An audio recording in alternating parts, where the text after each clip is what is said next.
make a powerful army turn back without a single fight. Thousands of trained soldiers, confident, fearless. No enemy attacks them, no battle begins. So why do they stop? Why do hardened warriors freeze in silence and walk away? What could terrify an entire army without firing a single arrow? This is not a horror movie. This is real history. And this is the story of the ruler who turned corpses into a message. Vlad the Impaler. Part 1. A land surrounded by death. The story begins in the 15th century in Eastern Europe, a small land called Wallachia, too weak to defend itself, too valuable to be ignored. On one side, the Ottoman Empire, on the other, European kingdoms. Wallachia was invaded again and again. Mercy did not protect this land, only fear did. And fear would soon have a name, Vlad III. Part 2. A child held by enemies. Vlad was born into danger. His father ruled Wallachia, but his throne was never safe. To survive, his father made a deal with the Ottomans. He sent his own sons, Vlad and his younger brother, as hostages. They lived in enemy territory. Vlad watched executions, torture, public punishments. He learned a lesson very early. Kindness is weakness, fear is power. His brother adapted. Vlad remembered and waited. Part 3. Return of a broken prince. When Vlad returned home, everything was worse. Nobles were corrupt, enemies were everywhere, traitors lived inside his own court.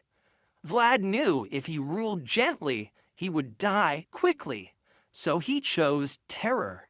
His rule began with punishment, public, slow, and unforgettable. Part 4. Birth of the Impaler. Vlad's favorite punishment was impalement, a sharp wooden stake forced slowly through the body. Victims did not die quickly. Some lived for hours, some for days. Executions were done in public so everyone would see, so everyone would remember. Soon his name changed. Vlad was no longer just a ruler. He became Vlad the Impaler. Part 5. The Forest of Corpses. The Ottoman army marched toward Wallachia. Tens of thousands of soldiers. They expected surrender. Instead, they found horror. Thousands of bodies impaled outside the city, a forest of death.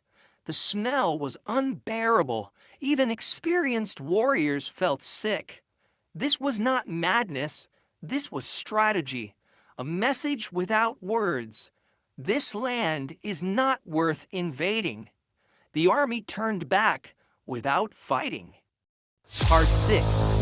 Monster to the world, hero to his people. To the outside world, Vlad was a demon.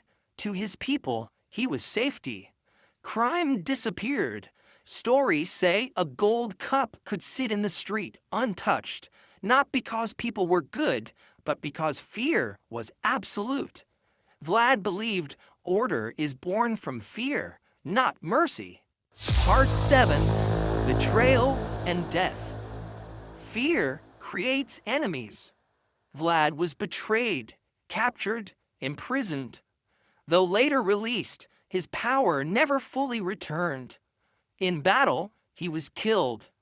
His head was cut off and sent to the Ottoman Sultan. Even in death, his body became a message. Part 8. A legend that outlived him. Centuries later, his name still survives, not as a king, but as a legend, the inspiration for Dracula. But the real Vlad was more terrifying because he was real, a human who proved that fear can defeat armies. Final ending. Vlad the Impaler did not rule with love, he ruled with terror. And history still asks, was he a monster or a man who did what was necessary to survive? One thing is certain, he turned death into a language that the world understood.